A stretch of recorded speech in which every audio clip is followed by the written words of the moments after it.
भगवान की जय। विजय एकादशी की जय।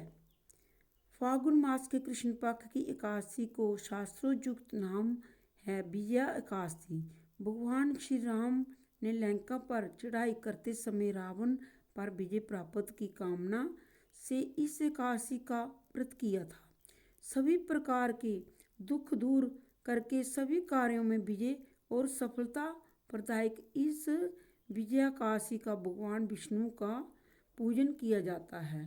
जय एकादशी की कथा सुनने के बाद धर्मराज युधिष्ठिर ने भगवान कृष्ण से प्रार्थना की, हे वसुदेव, फाल्गुन मास के कृष्ण पक्ष की एकादशी का क्या नाम है?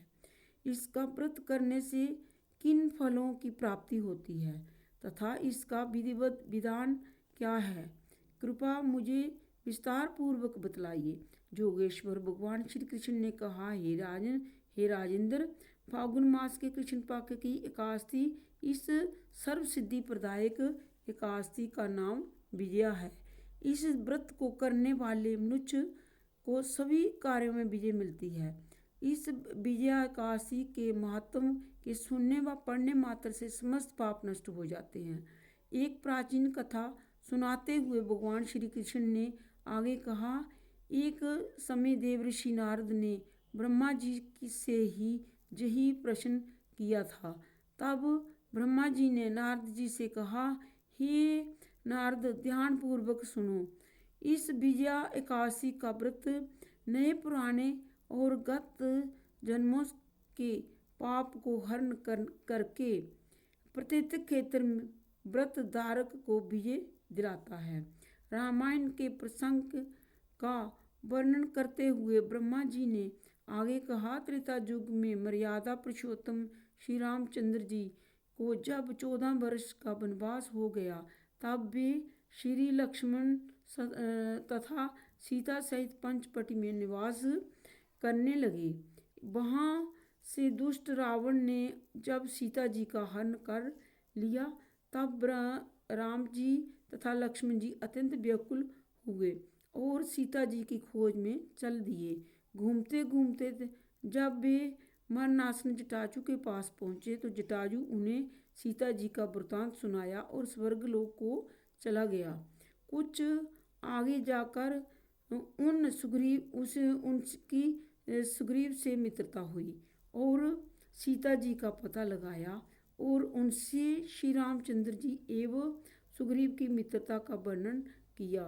वहाँ से लौटकर हनुमान जी श्री रामचंद्र जी के पास आए और सब समाचार कह श्री रामचंद्र जी से वानर सेना सहित सुग्रीव की सम्मति से लंका को प्रस्थान किया।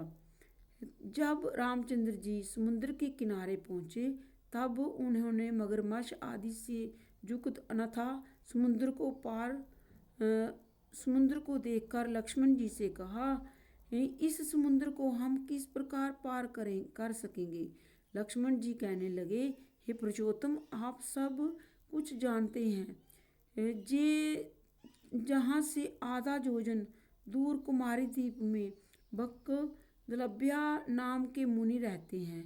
उन्होंने अनेकों ब्रह्मा देखे हैं। आप उनके पास जाकर उनका उपाय पूछिए।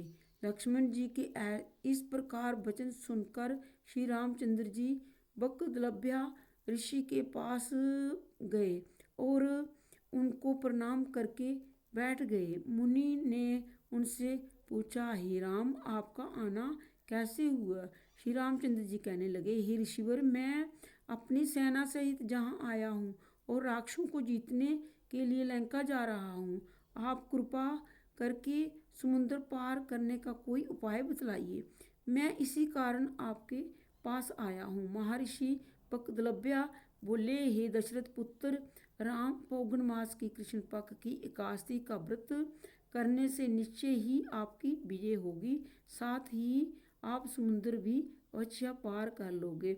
इस व्रत को विधि ये है कि दशमी के दिन स्वर्ण, चांदी, तांबा या मिट्टी का एक घड़ा लेकर उसे जल से भरकर उस पर पंच बल्लभ रखने के पश्चात उसे वेदी पर स्थापित करें। 7 अनाज जगह जगह मिलाकर गड़ा रखने हेतु वेदी बनावें और गड़े के ऊपर जौ रखें। जौ के ऊपर भगवान श्री नारायण जी की स्वर्ण प्रतिमा स्थापित करें और एकादशी के दिन स्नान आदि से नित्यक्रम से निवृत्त होकर धूप दीप नैवेद्य नारियल आदि से भगवान की पूजा करके वह दिन भक्ति पूर्वक घड़े के सामने व्यतीत करें और रात्रि को उसी जगह बैठकर जागरण करना चाहिए। द्वादशी के दिन नदी या तालाब के किनारे स्नान आदि से निवृत्त होकर उस घड़े को ब्राह्मण को दे देना चाहिए। यदि तुम इस व्रत को सेनापतियों के साथ करोगे तो अवश्य ही आपकी विजय होगी। इसके पश्चात श्री रामचंद्र जी ने विधि पूर्वक विजयाकाशी का व्रत किया और उसके प्रभाव से लंका के राक्षसों पर विजय पाई। अतः हे राजन, जो मनुष्य इस व्रत को विधि पूर्वक करेगा उसे दोनों लोकों में विजय प्राप्त होगी। अंत में ब्रह्मा जी ने नारद जी से कहा, हे पुत्र, इस व्रत को करने वाला सभी जगह विजय पाता है। ये जो इस व्रत को महत्व पढ़ता अथवा सुनता है उसे भी वाजपेयी यज्ञ का फल प्राप्त होता है। विजयाकाशी की जय। जो भी विजयाकाशी का व्रत करता है और कथा करता है, सुनता है व्रत, उसे हर प्रकार की सभी कष्टों से विजय मिलती है। विजयाकाशी की जय। विष्णु भगवान की जय।